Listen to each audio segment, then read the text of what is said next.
Ahora, para finalizar la jornada, nos va a hacer su exposición Carla Sala, que es responsable de Seguridad y Salud de Tuxal. Es doctor en Psicología por la Universidad de Valencia, licenciada en Medicina y Cirugía por la Universidad de Barcelona, especialista en Medicina del Trabajo y profesora asociada del Departamento de Organización de Empresas de la UPC. Carlas es un conocedor y ha vivido también estos 2 meses de COVID y ahora pues está liderando el post-COVID. Sin más, si podés... lo que no veo a Carlas ahora en este momento. Hola. Hola, Carlas. ¿Me oyes? Sí, cuando quieras, gracias por estar aquí, Carlas, y sé que son días muy complicados también para ti y que has tenido que sacar tiempo de donde no lo tienes. Te agradezco mucho que hayas estado hoy aquí con los amigos de la Cámara de Comercio de Tarragona y con toda la Fundación ORP. Muchas gracias, Carlas, y adelante. Bueno, muchas gracias a vosotros. Voy a poner para compartir pantalla, a ver si se ve. Me confirmáis que se vea. ¿Se está viendo? Se ve, sí. Vale, genial. Bueno, esto lo quiero fuera. Vale. Entonces, bueno, oye, muchísimas gracias de verdad por contar conmigo para una jornada tan interesante como esta que estamos transitando. Os felicito por la organización, quiero dar las gracias a la Cámara de Tarragona, a Salud y Treball, que creo que es una empresa y un servicio de prevención que es más que un servicio de prevención en el sentido de que siempre estáis en la vanguardia del soporte y el apoyo a todo lo que está en el entorno de la prevención, ¿no? De divulgación, de docencia, etcétera, y eso tiene mucho valor. Y, por supuesto, a mi universidad y al CERPIE, a la Universidad Politécnica de Cataluña, de la que formo parte como profesor asociado.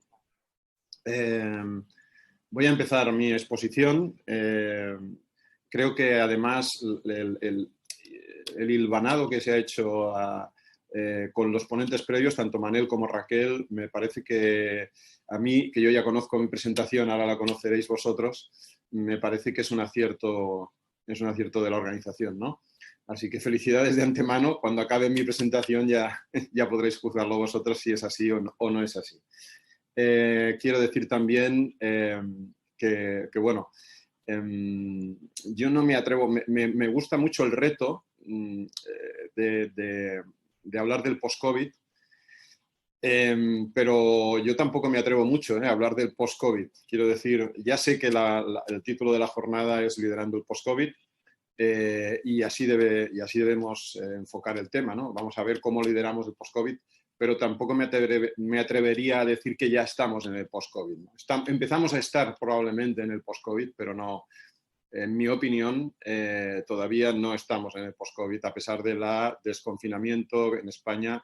Nos quedan, yo diría, bastantes cosas que ver.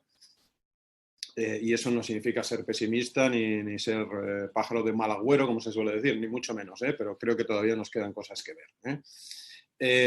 Yo también soy miembro de Mieses Global, como podéis ver en esta primera slide, y bueno, los valores y misión de esta asociación pues también enraizan y emparentan directamente con todo esto que se está hablando en esta jornada.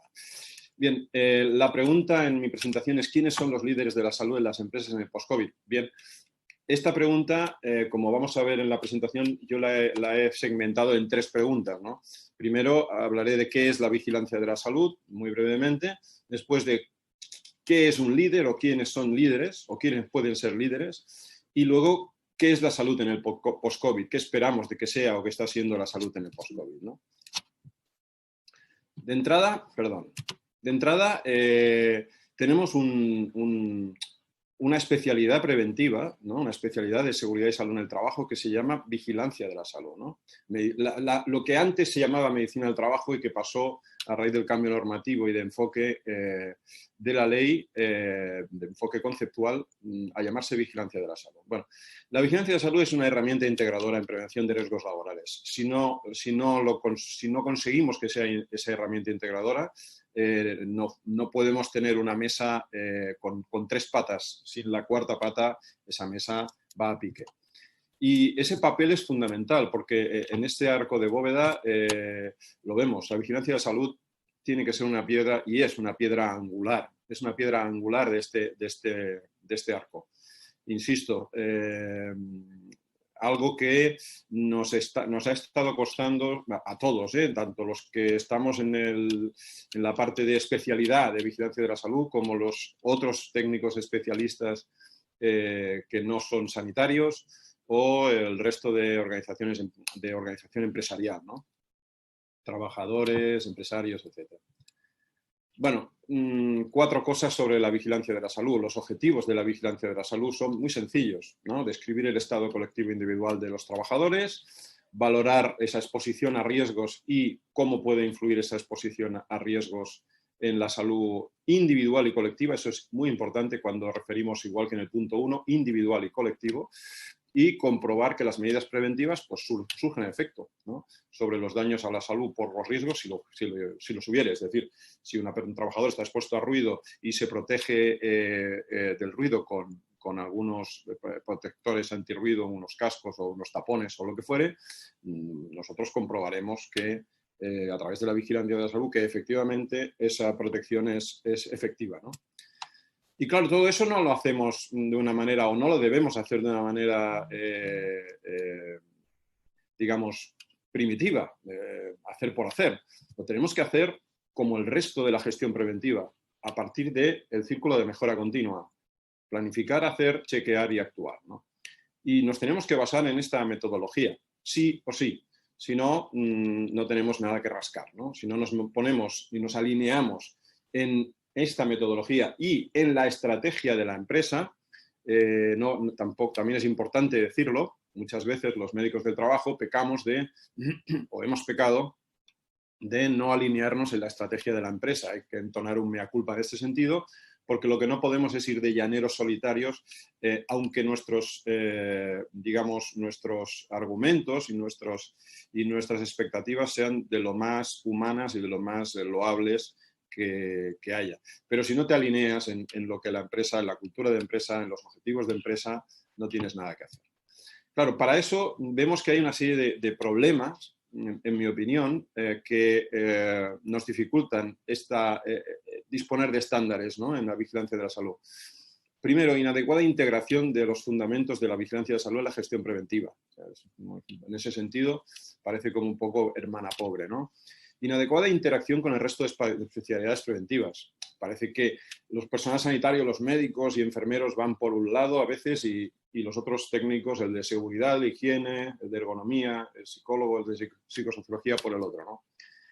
También hay un desconocimiento de contenidos y despliegue de la especialidad. Eso también sucede, ¿eh? Y eso tiene que ver con el siguiente punto. Identificamos vigilancia de la salud con reconocimientos y aptitudes médicas. Nos creemos que esto ya es lo que tiene que hacer el médico del trabajo y el enfermero de empresa. Y no es así, por supuesto que no es así, ¿no? Es una parte importantísima, pero no es así.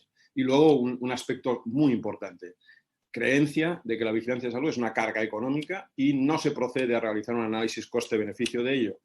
Si se procediera a hacer, nos llevaríamos sorpresas realmente, yo diría que, por llamarlo de un modo contundente, agradables, ¿no? Todo eso dificulta la puesta en escena de la vigilancia de la salud. Y la vigilancia de la salud tiene que generar una expectativa en la empresa, en las organizaciones, donde las personas tienen que estar en el corazón de las organizaciones, ¿no? Manel hablaba de los ODS ya en su primera intervención. Bueno, pues los ODS tienen que ver con la vigilancia de la salud, por supuesto, no descubro nada diciendo esto. Bueno, esta diapositiva, de hecho, es una diapositiva compartida con algunas presentaciones de la asociación Mieses Global, ¿no? Las personas en el corazón de las organizaciones.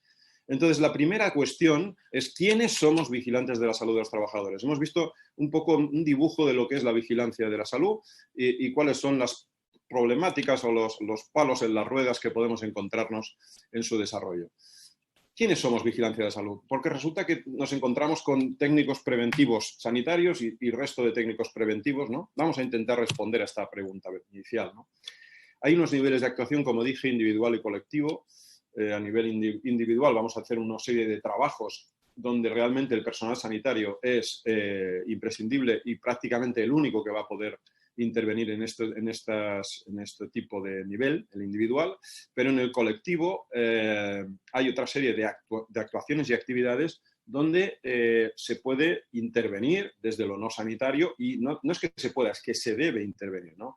Estos programas, estas investigaciones de daño, estas encuestas tienen que quedar integradas totalmente en la actividad preventiva de la empresa. No es una cosa por un lado y la otra por el otro, ¿no? Por lo tanto, tiene que haber una interacción, ¿no? Las distintas actividades de la vigilancia de la salud tienen que tener una estructura y tener un programa específico, claro. Y nos tienen que proporcionar información, ¿no? Nos tienen que proporcionar información, como hemos dicho antes, en función de los objetivos, ¿no? Descripción del estado individual y colectivo de la plantilla, de las personas. Valorar si hay una relación entre salud individual y colectiva y la exposición a riesgos y comprobar que las medidas preventivas efectivamente están haciendo su papel, ¿no? Por lo tanto, esos programas van a ir en torno a estos tres fines preventivos. Adaptar el trabajo a las condiciones de salud de las personas, identificar situaciones de riesgo insuficientemente evaluadas y evaluar la eficacia de las acciones preventivas. Como veis, esto que dice aquí vale para cualquier especialidad preventiva. No, estos tres fines preventivos no son específicos y exclusivos de personal sanitario. Por lo tanto, estaríamos diciendo que sí, que la participación de los profesionales sanitarios tiene que ser un hecho y tiene que ver con la toma de decisiones preventivas, ¿no? ¿Dónde? En el diseño preventivo de los puestos de trabajo, en la evaluación de riesgos, en la elaboración de plan de prevención, en la formación de los trabajadores, etcétera, etcétera, etcétera. Y debe haber una interacción entre todos los técnicos, los sanitarios y los no sanitarios. Y esto solamente mencionarlo a nivel del aspecto técnico de los servicios de prevención. Si esto lo extrapolamos al resto de estructura empresarial, pues yo creo que la pregunta de quiénes somos vigilantes de la salud de los trabajadores la tenemos, la respuesta la tenemos, ¿no? Somos todos, ¿eh? La segunda cuestión, ¿quiénes son líderes de la salud de los trabajadores? ¿Quiénes son esos líderes, no? Para eso hay que hablar del liderazgo, ¿no? Bueno, he anotado aquí varias frases relacionadas con el liderazgo. Los líderes deben acostumbrarse a liderar con pocas certezas y tomando decisiones con escasa información. Realmente, esto es lo que tenemos hoy en día con esta crisis sanitaria encima de la mesa. Pocas certezas. Y hay que tomar decisiones que luego pasan por la piedra a los líderes. Porque juzgar a toro pasado es muy sencillo. Oh, mira, se equivocó, acertó. Y además, si ese juicio a toro pasado está sesgado por unos intereses, pues no sé, en el caso de los políticos, pues con intereses claramente electoralistas, de poder, etcétera, etcétera, entonces, ¿para qué quieres más, no? Pero eso es un líder. Un líder es aquel que toma decisiones con pocas certezas, ¿no? Aquí tenemos otra definición de José Aguilar. Liderar es un modo de dirigir en tiempos de cambio, que solo tiene sentido cuando una organización está en proceso de transformación. Si la empresa estuviera en una situación estable, solo se necesitarían gestores. Obviamente no estamos en una situación estable, no necesitamos gestores, necesitamos líderes y lo mejor, los más buenos posibles. Y una tercera de Marcos Urarte, que dice, líder es aquel a quien seguiríamos a un sitio al cual no iríamos solos. Marcos Urarte, pues bueno, un consultor y un estudioso desde hace tiempo reconocido, un tipo realmente valioso, que en un conversatorio que tuvo hace poco organizado por la consultora uruguaya HLS, Health Leader Solutions, o Soluciones Líderes en Salud, Marcos hablaba de las cualidades que debe poseer un líder, ¿no? Bueno, estas cualidades que debe poseer un líder, yo he hecho aquí una adaptación para esta presentación. Me ha parecido que resaltar las que tienen ustedes en amarillo y en verde eran las más importantes de estas cualidades. Manel lo ha dicho en su primera intervención, competencias. Creo que ha dicho que había 15 competencias detectadas para que definen a un líder o para dar cobijo a un líder o para dar cualidades a ese líder. Humildad. Un líder tiene que ser humilde. Si no hay humildad, el liderazgo probablemente vaya a durar poco. Aunque la generosidad y la tolerancia también son elementos bastante importantes. Y sobre todo ejemplaridad. La ejemplaridad es básica. Si vamos diciendo y platicando una cosa y luego hacemos otra, desde luego todo se va a pique, ¿no? Y luego a mano izquierda vemos otra serie de competencias o de características que realmente son importantes. La coherencia. Un líder tiene que ser coherente, tiene que tener pensamiento estratégico, inteligencia emocional, etcétera, etcétera, ¿no?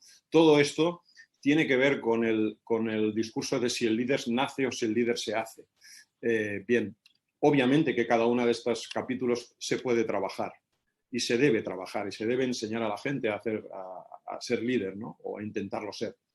Y luego hay cuestiones que son más difíciles de trabajar, ¿no?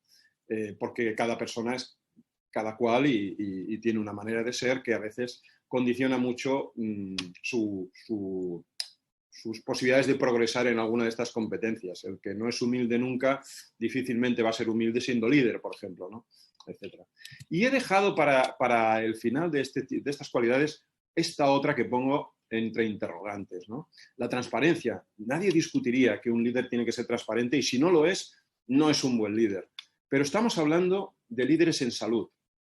¿Estamos seguros que un líder siempre tiene que ser transparente hablando de la salud de las personas? ¿Siempre? ¿No debe reservar una información en algún momento dado? ¿No debe anteponer el bien general al bien individual? ¿Esa transparencia tendrá que ver con su capacitación profesional? ¿Algún mandatario, algún ministro, pues ya sea en este país, en el Estado español o incluso en otros países, puede hacer bien su trabajo llevando a cabo toda la gestión sanitaria del país o de una zona geográfica determinada y no ser médico y tener otra cualificación profesional que no sea tan especializada como ser personal sanitario? Y si es así, ¿qué pasa con el carisma? Porque tarde o temprano, cuando uno no es transparente del todo, asoma alguna cuestión que pone en evidencia que no ha habido transparencia. ¿Y qué quiero decir? Voy a poner un ejemplo muy sencillo. ¿Hubiera sido correcto que desde buenas a primeras los protocolos de atención sanitaria en los hospitales, donde dicen que cuando las UCIs y los respiradores y ventiladores están colapsados, hay que priorizar a personas de menos de X años por encima de personas de más de X años y desconectar a estos que tienen más años de ventiladores y respiradores para salvar la vida al más joven? Pues esto existe en los hospitales, no me estoy inventando nada. Esto, si se hubiera sabido la opinión pública desde el minuto cero, hubiera sido una buena idea. ¿El líder ha hecho bien en no ser transparente en este sentido? A esto me quiero referir un poco en esta reflexión y esta pregunta abierta que dejo para el auditorio, ¿no? Y para cerrar con esta segunda cuestión que nos planteamos sobre el liderazgo, decir que en el año 1988 la 41ª Asamblea Mundial de la Salud hizo una declaración de compromiso donde se hablaba de esto, de la formación de líderes de salud para todos, ¿no? Y decían, y ahí lo tenemos subrayado, que en esta declaración dice: creemos que la creación de capacidad de autorresponsabilidad y liderazgo en el nivel local es el elemento más importante del desarrollo y del progreso ininterrumpidos en el sector de la salud. Por lo tanto, esto de ser líderes en la salud no es nuevo ahora porque estamos en la crisis del COVID. Estamos hablando del año 1988. Y obviamente que tiene que haber líderes en la salud. Y estos líderes tienen que aceptar, como decía Manel, estratos, niveles, cada uno desde su peana, desde su nivel, debe ser capaz de ejercer ese liderazgo en la medida en que tiene la posibilidad de hacerlo y una influencia, como decía Manel también, una influencia sobre la gente. Se tiene que desarrollar ese liderazgo. Y también sintonizo y coincido con Manel, no necesitamos mesías. Un líder no es un mesías, no es un visionario. Un mesías no es un visionario. Necesitamos líderes que afronten retos, que trabajen con incertezas y todo esto que estoy comentando en este espacio que estoy ocupando. Y luego, y la tercera pregunta, la tercera cuestión. ¿Y qué será de la salud de los trabajadores en el post-COVID? ¿Qué será de la salud de los trabajadores? Bueno, de entrada, estamos en un mundo muy complejo, en un mundo VUCA, que esto ya no me lo invento yo, esto se ha dicho en innumerables ocasiones, ¿no? El mundo VUCA, incierto, etcétera, etcétera, ¿no? Estamos con la COVID-19, pero ya estábamos con la revolución 4.0, ya estábamos con el cambio climático, que realmente, como decía alguien no hace mucho, alguien a que no recuerdo quién era, hace poco que lo escuché y me pareció una buena frase. Es decir, el COVID-19 mata. Y no es el COVID, es la COVID, porque es una enfermedad y es femenino en español, ¿no? La COVID-19 mata. El cambio climático, además de matar, va a destruir edificios, va a generar guerras, va a generar muchos problemas en el mundo si no somos capaces de pararlo. Y esto es un problema gravísimo.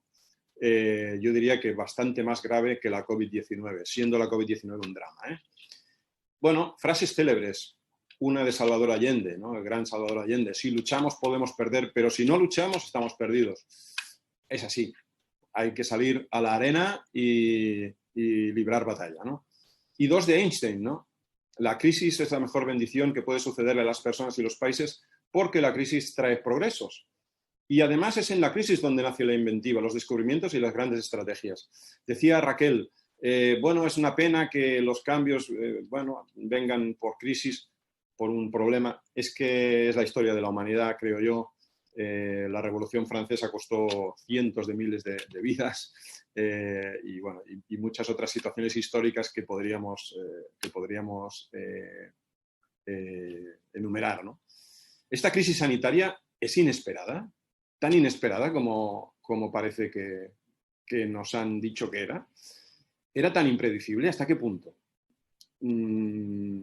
Hombre, ¿qué quieres que te diga? Yo he escuchado, y no hace falta rascar mucho para encontrar por internet, opiniones de hace 10 años, 7 años, 5 años, de gente que ni siquiera son gestores sanitarios, pero sí son gente influyente, Obama, Bill Gates y más personas, diciendo que iba a venir una crisis como la que ha venido, ¿no? Como la que ha venido. Y el problema de una catástrofe preventiva, sanitaria, no es que venga, que sí que lo es. El peor problema es que no estemos preparados para recibirla. Por ejemplo, pensemos en Japón o en Chile, países que tienen movimientos sísmicos cada nada, muy a menudo. A veces son terribles y son terremotos destructores impresionantes, pero temblores tienen muy a menudo. Estos países se preparan para estos temblores y, por lo tanto, cuando viene un temblor un poco más fuerte, una catástrofe, pues a pesar de ser una catástrofe, los efectos son menores porque estaban preparados, ¿no?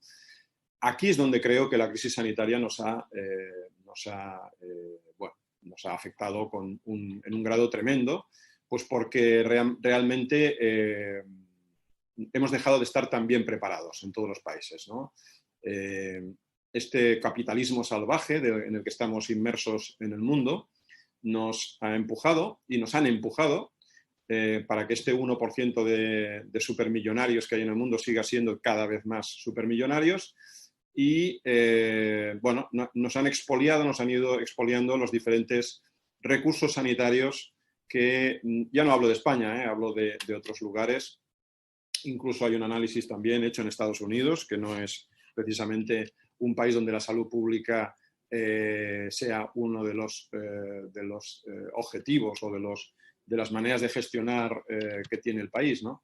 Sino que, pues tienen otro régimen político, ¿no? Que ya conocemos todos.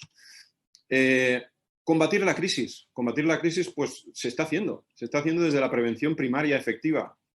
Es decir, el resto funciona bien poquito de momento. Hay medicaciones que ayudan, la hidroxicloroquina, se está buscando una vacuna, esto, lo otro, ventiladores, tal, bueno, ayudas, pero lo que funciona es el confinamiento, la distancia social, la mascarilla, los guantes, el lavado de manos. Todo esto es prevención primaria. Prevención primaria.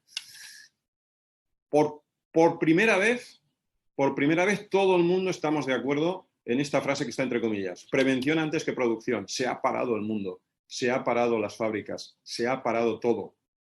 Porque el valor salud estaba por encima y está hasta el momento, quizás deje de estarlo en poco tiempo, por encima de la productividad.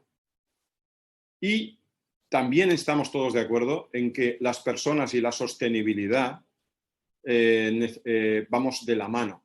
Una cosa sin la otra no puede funcionar, es imposible. Las personas necesitan de un mundo sostenible. Por lo tanto, estamos en una oportunidad única para resituar la salud de las personas, ¿no? La salud de las personas y, en el ámbito laboral, la promoción de la salud y la salud laboral. Intentemos no desperdiciarla, no seamos catastrofistas para cargárnosla desde el minuto cero, ni tampoco seamos unos mesías y unos visionarios que, queramos torcer y retorcer los argumentos a nuestro favor, prescindiendo de las necesidades que la sociedad también tiene en otros sentidos, ¿no? Me refiero a la productividad y a los aspectos económicos. En el post-COVID, ¿qué es lo que podemos esperar? Pues podemos esperar, y ya lo hay, ¿no? De hecho, esto ya lo tenemos aquí en el post-COVID. Plantas y áreas de cuidados intensivos en hospitales que son exclusivas, ¿no? Incluso hospitales que se han diferenciado para enfermos de COVID, ¿no? En muchos países se ha tomado esa iniciativa y hay hospitales que se dedican a focalizar solamente enfermos de COVID, ¿no? Un aumento de las teleconsultas y un aumento de la salud digital, es decir, vamos cada vez con más apps que tienen que ver con la salud, salud laboral, salud comunitaria, etcétera. Vamos con una explotación cada vez mayor, afortunadamente, que ya era hora del Big Data, del blockchain, todas estas cuestiones que el mundo digital nos pone encima de la mesa y que tenemos que saber y poder aprovechar, ¿no? También parece que hay una mejor selección en decidir cuándo acudir a urgencias. Pongo un interrogante, porque esto yo personalmente no tengo claro que eso vaya a quedarse, ¿no? En este momento, la gente tiene miedo de ir a urgencias porque está la COVID, pero bueno, veremos a ver si eso se queda, ¿no? Después está la salud mental post-COVID, es decir, físicamente nos hemos librado, muchos de nosotros, de contraer la enfermedad o de contactar con el virus, porque una cosa es contactar con el virus y la otra cosa es generar la enfermedad. Mucha gente contacta con el virus y no enferma, y otros sí enferman, y algunos poquitos de los que sí enferman son graves y acaban muriendo. Pero ¿y la salud mental? El tema del miedo, la gestión del miedo, el confinamiento, la distancia social, el uso de mascarillas, con esa pérdida, entre comillas, de identidad que significa ponerse una mascarilla constantemente. Todo eso, ¿cómo va a afectar a las personas? ¿Cómo va a afectar en las empresas, ¿no?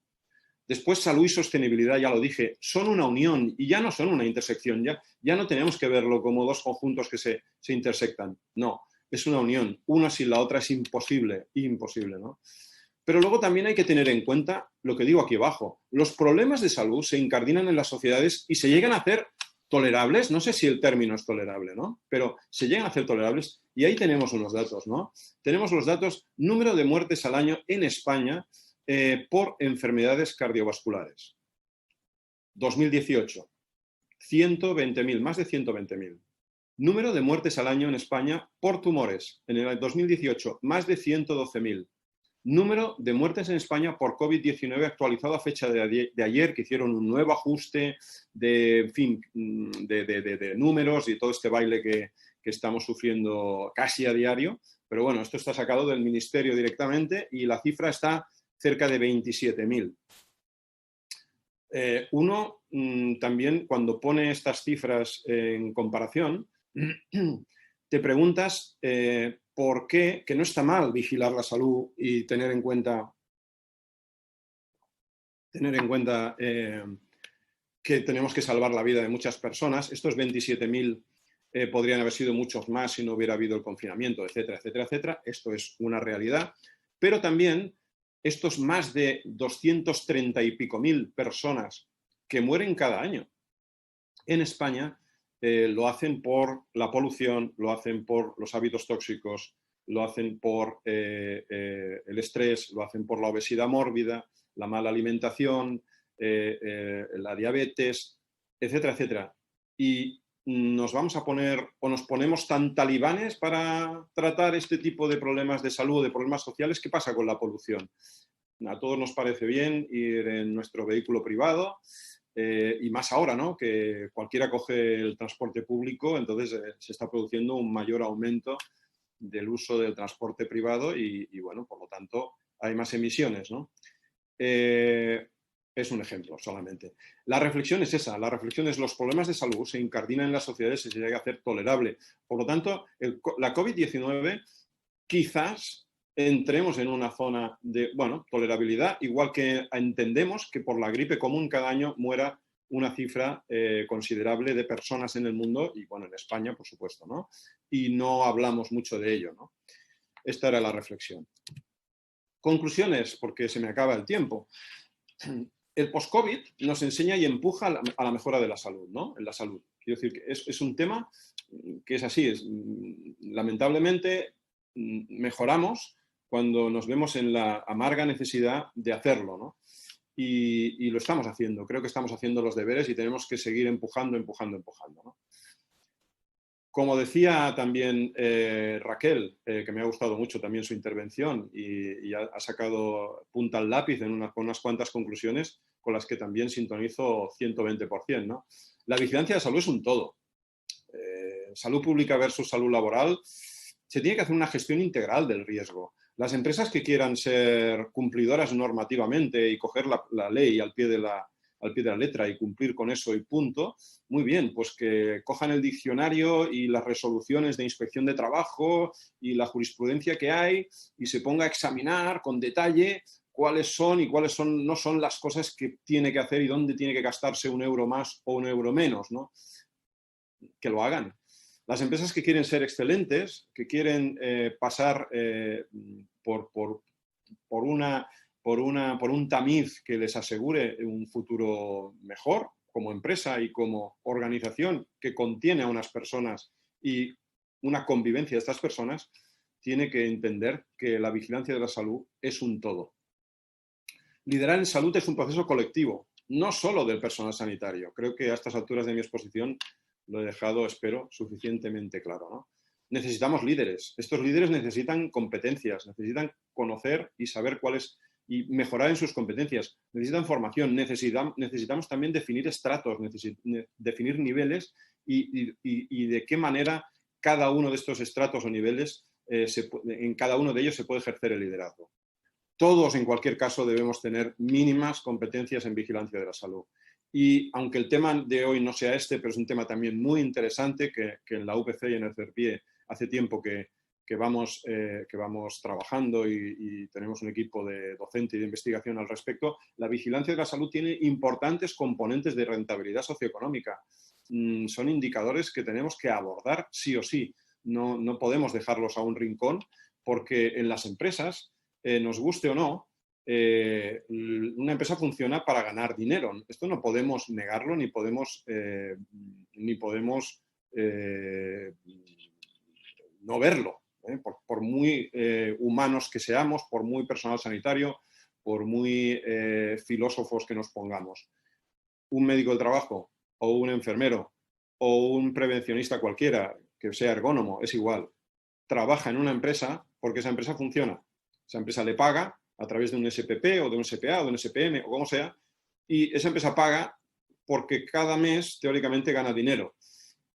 El problema no es que la empresa gane dinero, tiene que ganarlo. El problema es cómo reparte esos beneficios y cómo repercute todo ello en el corazón de las organizaciones que son los trabajadores.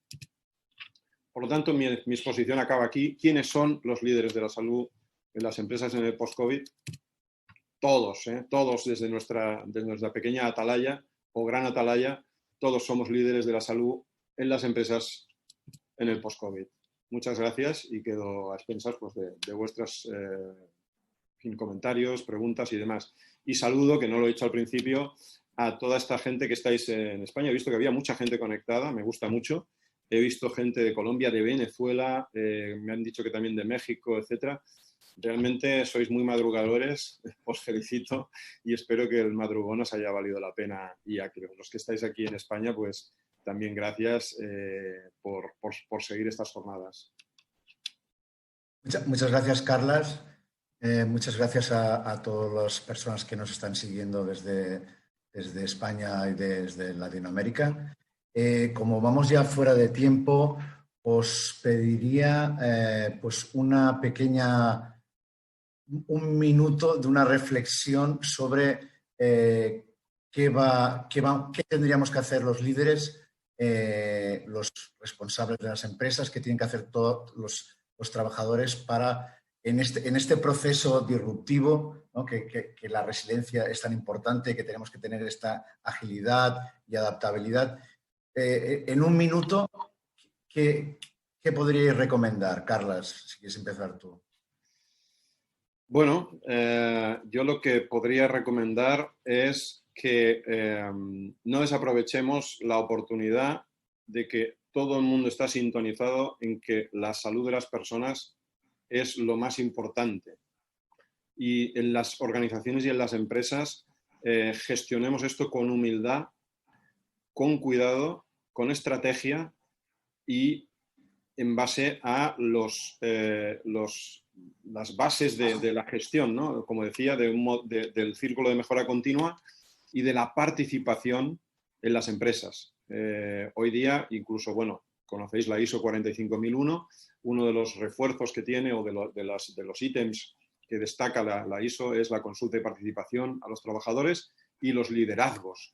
Ambas cosas tienen que saberse manejar y tenemos que tener esa visión de poder ayudar a encajar todo ello sin que se nos vea mucho. No sé si me explico. Nosotros debemos actuar con humildad, sigilosos y ese sería mi consejo. Muchas gracias, Carlas. Muchas gracias por la exposición y muchas gracias por haber venido hoy. Raquel, si quieres darnos el último minuto, quieres mandar un mensaje. Pues el mensaje que mandaría es intentar aprovechar esta unidad en cuanto a la finalidad, en cuanto al interés que tienen sobre todo, si me ciño al ámbito de la empresa, trabajadores y empresarios, es decir, es un momento único.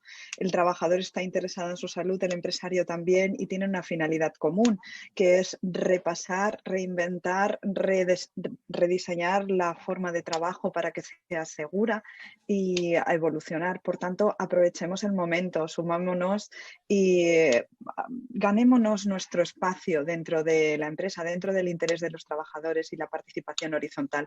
Serían los mensajes que daría en esta fase, que estoy de acuerdo con Carlas, que no es post-COVID. Yo creo que todavía es COVID y en ello, o sea, evolucionando dentro del COVID todavía. Muchas gracias, Raquel. A Manel no lo podemos tener por temas tecnológicos, pero bueno, sí que me gustaría remarcar dos cosas que ha dicho, que es que debemos ser generosos, humildes. Bueno, sí, tenemos... Manel, perdona, no te había visto. ¿Puedes darnos un... Sí, perdón. Sí, perfecto. Perfecto, perdona, Manel, es que no pensaba, me habían dicho que estabas fuera. Dime. Nada, un gusto, la verdad que soy muy feliz de oírnos todos y oíros y saber que estamos ahí unidos todos, ¿no?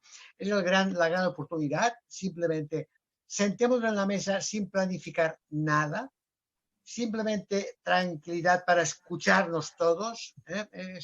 Nosotros los prevencionistas hemos de ayudar a los empresarios que lo entiendan. Ellos solos no lo pueden entender. Hemos de ayudar nosotros con nuestra sensibilidad a sentarnos en la mesa, todos de igual a igual, a hablar y estudiar esas alternativas hacia un cambio. Un cambio vendrá del diálogo y del debate. Ahora, sobre todo, hay que hacer un diagnóstico. Hay que saber las fortalezas y debilidades de cada organización. Porque si no las descubrimos y pronto, puede ser demasiado tarde. O sea que un buen diagnóstico, un buen contexto, en el contexto en que estamos, y de ahí surgirá el debate en el que podremos marcar el camino para el cambio, en el que seguro que vamos a salir. La humanidad ha salido siempre airosa.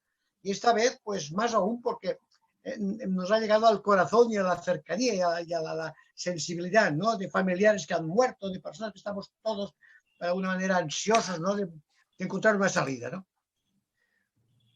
Muchas gracias, Manel. Muchas gracias por haber estado aquí y por tus reflexiones y tu exposición, tu brillante exposición.